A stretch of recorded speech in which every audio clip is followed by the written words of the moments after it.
Olá, sejam todos muito bem-vindos. Eu sou o professor Artemison Montanho, do Componente de História. É um prazer estar aqui com vocês, tá? Porque hoje a gente está caminhando para a finalização do nosso componente. Então vamos ver o que temos para hoje? A nossa aula de número 14, temos revisão e avaliação, isso mesmo. Hoje finalizamos a unidade 2 e também o nosso componente, como também, né?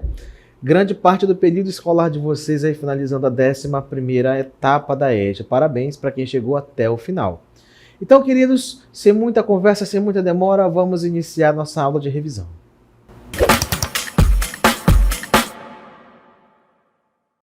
Para a nossa aula de revisão, nesse momento, nós vamos retomar um pouco a respeito do governo de Getúlio Vargas, no caso, seu primeiro governo, que se estende de 1930 até 1945, ou seja, 15 anos como presidente do Brasil, que são divididas aí então em 3 fases, né? Onde a primeira fase, chamada de governo provisório, vai de 1930 até 1934. A segunda fase, o período chamado de constitucional, vai de 1934 até 1937. E a terceira fase, chamada de Estado Novo, vai acontecer de 1937 até 1945, sendo entre eles o maior período, né, dessas fases, e também conhecido como período ditatorial dentro do governo de Getúlio Vargas. Então, é sobre essas questões e algumas transformações na economia, também na sociedade, a partir da questão da Constituição, que vão acontecer nesse momento. A gente vai retomar um pouco desse conteúdo, então fique atento. Então, primeiramente aqui, vou apresentá-los novamente, ou melhor, vou apresentá-lo novamente para vocês. Para quem esqueceu da face deste homem, está aí, Getúlio Vargas, primeiro presidente do Brasil após a chamada República Velha, porque a gente já sabe, mas vamos relembrar, que em 1930 tivemos um movimento chamado de Revolução de 1930, que marcou justamente o rompimento com a República Velha, marcada por corrupção, pelo voto de cabresto, pela política dos governadores, pelo movimento tenentista e algumas questões mais, como também a própria crise, né, da economia gerada a partir da Grande Depressão dos Estados Unidos em 1929. Então tudo aquilo começa a ter uma tendência de ser superado, tá bom? A partir de 1930, com a ascensão de Getúlio Vargas ao cargo de presidente. Então era Vargas do governo provisório ao Estado Novo. O governo provisório e as reformas políticas e econômicas de Vargas, sobre isso vamos tratar inicialmente. Então, com a Revolução de 1930, Getúlio Vargas assumiu o poder como líder de um governo provisório, marcando o fim da República Velha e o início de um novo período na política brasileira. Durante essas fases, ou melhor, durante essa fase, porque é a fase inicial que nós estamos falando do período do governo provisório, Vargas implementou uma série de reformas políticas e econômicas também para consolidar seu governo e modernizar o país. Uma dessas medidas que a gente vai ver na sequência é o processo de centralização do poder. Então, ele vai dissolver, por exemplo, o Congresso Nacional, tá bom? Que era a instituição que poderia competir com ele em poder. Naquele momento ele dissolve, porque não era interessante para ele ter nenhum tipo de disputa. E o que vai acontecer? Por conta dessa dissolução da Constituição e esse processo de centralização, Vargas vai começar uma política de controle maior também sobre os estados, né, impondo a questão do interventorismo. Olha só, Vargas dissolveu o Congresso Nacional, pode voltar lá, por favor? Dissolveu o Congresso Nacional, substituiu governadores por interventores estaduais e assumiu o controle sobre as decisões políticas. E por que isso acaba se tornando um problema para o Vargas? Porque quando ele coloca esses interventores no lugar dos governadores de estado, esses interventores normalmente, podia acontecer na maioria dos casos, e acontecia mesmo, que eles nem sequer eram daquele estado. Eram pessoas vindas de fora, que não entendiam a cultura, não entendiam a política local, mas que estavam ali para atender os interesses de quem? Do presidente, e não da população local.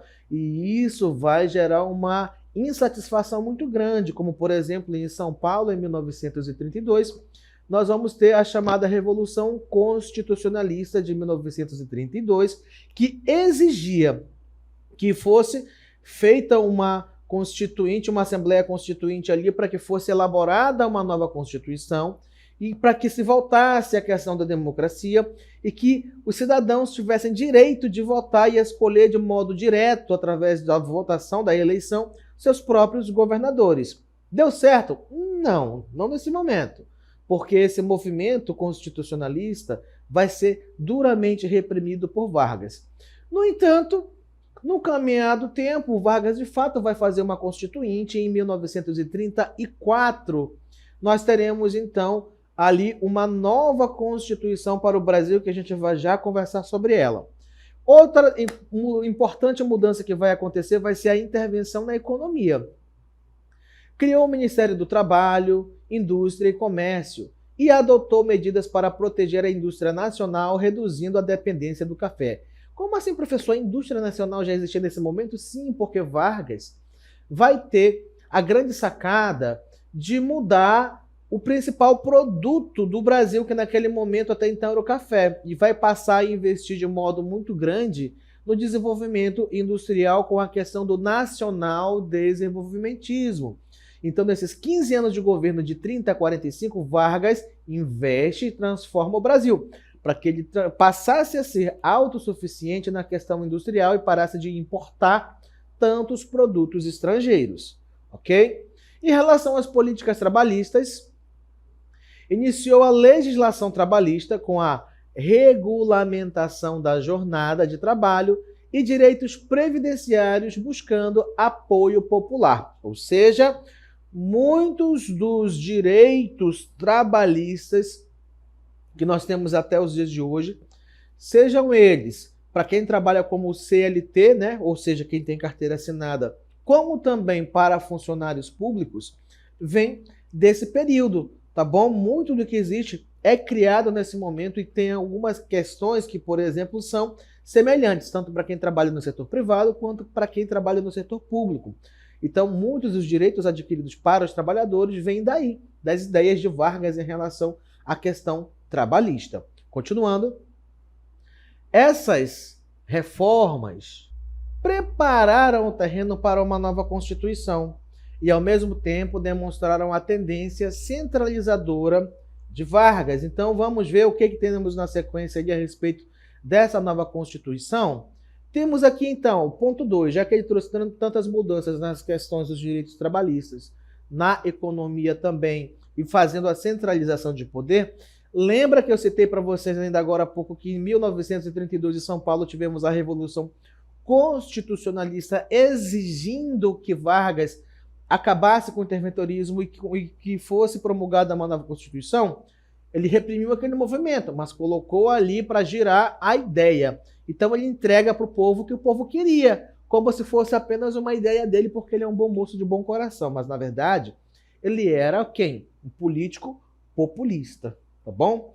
Então, em 1934, uma nova Constituição foi promulgada, refletindo as mudanças políticas do período. E quais são as principais características dessa Constituição? Vamos ver na sequência.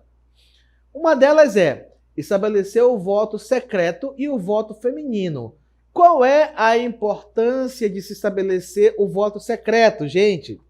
Se você parar para pensar comigo aqui um pouquinho, a Revolução de 30 não rompeu com a política da chamada República Velha, do voto de cabresto, da política dos governadores. Então, naquele momento, as eleições aconteciam da seguinte forma, através do voto de cabresto. Temos ali aquela questão dos coronéis do coronelismo, não é? Onde ele tem o chamado curral eleitoral dele. E naquele momento o voto não era secreto. Você depositava seu voto numa urna ali, né, de lona. E o que acontecia? Todo mundo podia ver em quem você votava. Você ia lá para escrever o nome do seu candidato, mas qualquer pessoa que estivesse perto poderia olhar e saber em quem você votou. Era dessa forma que esses coronéis que compunham essa base eleitoral, né, que ganhavam os votos para os deputados e para os outros candidatos, prefeitos, governadores, e chegando até o topo, garantiam que todo mundo votava em quem eles mandavam votar. Porque naquele momento o coronel era padrinho de meio mundo, então todo mundo se sentia de uma forma ou outra ligado a ele, naquele sentido de obediência, de gratidão, acabavam obedecendo e votando em quem ele escolhia. Quem não fazia de bom grado era forçado a votar nessa escolha do coronel, através do uso de quê? De violência, coação, né, agressões. Então era dessa forma que se garantia o chamado voto de cabresto. O cabresto é aquela rédea que você bota ali, né, no cavalo e ele vai para onde você guia ele. Então, é esse sentido dessa questão do voto de cabresto.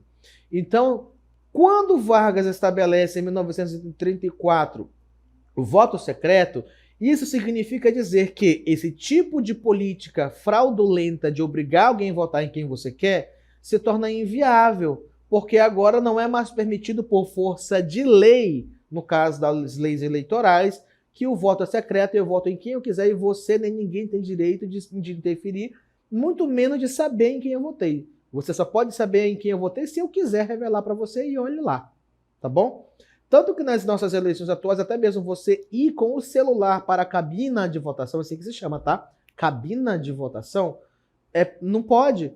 A não ser que fique totalmente guardado e você não toque no celular para nada. Você não pode fotografar, nada pode ser divulgado em postagem nenhuma de internet, nem nada. Porque você pode sofrer algumas consequências por conta disso, para manter essa questão da legitimidade e também da questão do voto secreto.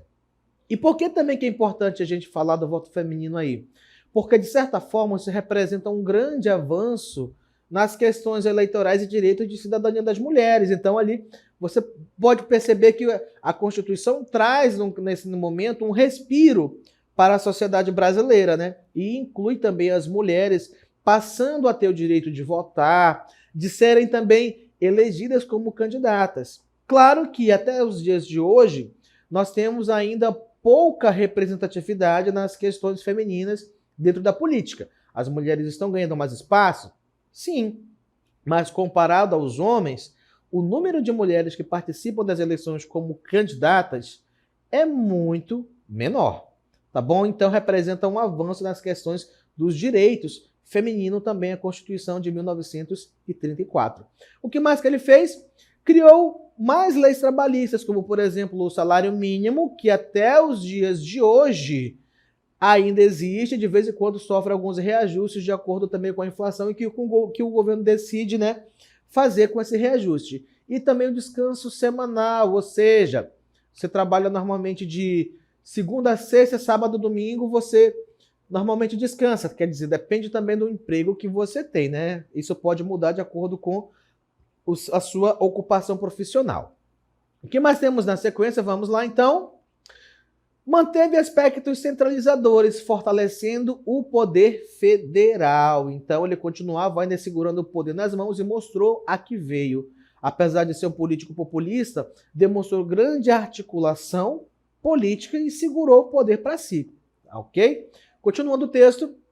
No entanto, a polarização política entre integralistas, que eram fascistas, pessoas que tinham opiniões, né, e pensamento semelhante ao fascismo italiano, no caso que eram xenófobos, uma exaltação nacional exagerada, não é? Era preocupante.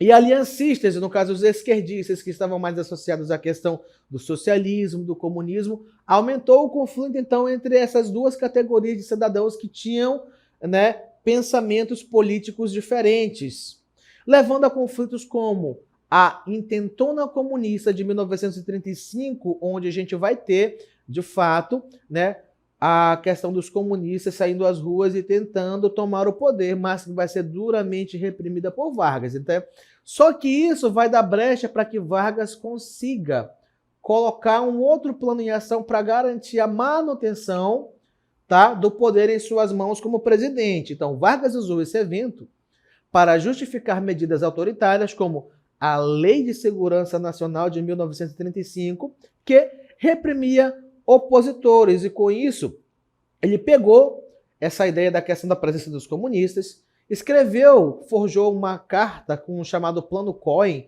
onde supostamente os comunistas descreviam como aconteceria um plano de tomada do poder a nível nacional. E aí, então, por conta disso, Vargas, ao divulgar essa carta, dizia que o Brasil estava sob perigo eminente de ser invadido pelos comunistas, de ser tomado. E, para isso, ele teria que tomar medidas muito severas. Então, essa lei de segurança nacional lhe permite tomar todo o poder para si, né, como um ditador, e colocar o exército nas ruas para garantir a segurança do Brasil. Então, é aí que, em 1937, a gente tem a chamada inauguração do então Estado Novo ou governo ditatorial, período ditatorial do primeiro governo de Getúlio Vargas. Okay? Vamos ver então um pouco sobre isso. O Estado Novo, 1937 até 1945, centralização do poder, censura e políticas trabalhistas. Em 1937, Vargas deu um golpe de Estado e instaurou o Estado Novo, um regime ditatorial inspirado no fascismo europeu. E se a gente parar para pensar, né, esse golpe que o Getúlio deu foi nele mesmo, porque ele era o presidente, então ele dá um golpe nele mesmo com a questão do plano COI dos comunistas, e mesmo assim ele garante a sua própria manutenção do poder, inaugurando então esse período ditatorial. Então, nesse período, o que é que nós vamos ter? Uma chamada aí centralização extrema por conta dessas questões. Então, nessa centralização extrema, ele fechou o Congresso e suspendeu eleições. Por quê? Porque ele não queria sair do poder, ele não queria abrir mão disso. Porque, em primeiro momento, ele assumiu como um governo provisório até que o Brasil passasse por aquela transição de República Velha para uma nova República Livre, daquelas questões de corrupção, de política dos governadores, de voto de cabresto. E então, depois, ele se elege constitucionalmente, ele foi eleito para ser presidente, por isso que nós temos o período constitucional, mas ele não queria largar o osso. E por isso, aplicou o golpe de Estado, né, através do chamado Plano COI, onde ele simula ali um plano comunista, e então se inicia dessa forma o Estado Novo. Ok? Implantou a censura à imprensa e perseguiu opositores. E como é que ele vai censurar e vai fazer isso? Através, né, do caso ali, a gente vai ter do DIP, né, onde ele vai criar esse departamento de imprensa e propaganda para controlar a informação e promover sua imagem. Então ele posa de pai dos pobres, ali, né, de bom moço, mas que na verdade ele estava maquinando muita coisa para se manter ainda no poder. E esse departamento de imprensa e propaganda vai ser tão importante e tão poderoso que ele vai continuar existindo até mesmo dentro do governo militar mais à frente, né, que vai se iniciar em 1964, onde nós vamos ter implantado a ditadura militar no Brasil. Tá bom? O que mais nós vamos ter nesse período? Nós temos a consolidação das leis trabalhistas, ou CLT, onde ele vai unificar os direitos dos trabalhadores, como férias remuneradas, aposentadoria e estabilidade, porque a gente viu que ao longo do seu governo, desde 1930, no início, ele vinha criando vários direitos trabalhistas. No entanto, ele vai juntar tudo em um único documento, que no caso é a CLT, que é lá que rege atualmente todos os direitos e deveres de todos os trabalhadores que trabalham de carteira assinada, tá? A CLT é para quem trabalha de carteira assinada no setor privado. Mas agora tudo está lá. Você quer saber dos seus direitos ou seus deveres enquanto funcionário, tem que ler a CLT. Buscou apoio popular mesmo em um regime autoritário por conta de quê? Da sua política populista, onde ele trabalhava na mente das pessoas para que elas se sentissem tão próximas dele como se fosse um parente dele e quisessem que ele continuasse no poder, porque ele tinha que ser querido pela nação. Por isso que, por exemplo, ele vai ter aquela questão do queremismo em um outro momento, mas que a gente não vai comentar agora. Continuando. O Estado Novo terminou em 1945, quando Vargas foi deposto por um movimento militar. No entanto, seu legado permaneceu especialmente nas leis trabalhistas e na estrutura estatal centralizada. E para a gente finalizar, a era Vargas foi marcada por transformações profundas, desde reformas modernizadoras até a instalação de um regime autoritário. Seu governo deixou um legado ambíguo. Por que ambíguo? Porque ele pode ser interpretado de mais de uma forma. Como, por exemplo, temos avanços sociais e trabalhistas, como nós tivemos ali na questão do trabalho, né? Dos direitos dos trabalhadores, a questão da transformação da indústria, da economia também. Mas vamos ter, por um outro lado, a centralização do poder em suas mãos e a supressão dos direitos liberais e democráticos, principalmente durante o chamado Estado Novo ou período ditatorial. Então, queridos, essa foi a nossa aula de hoje.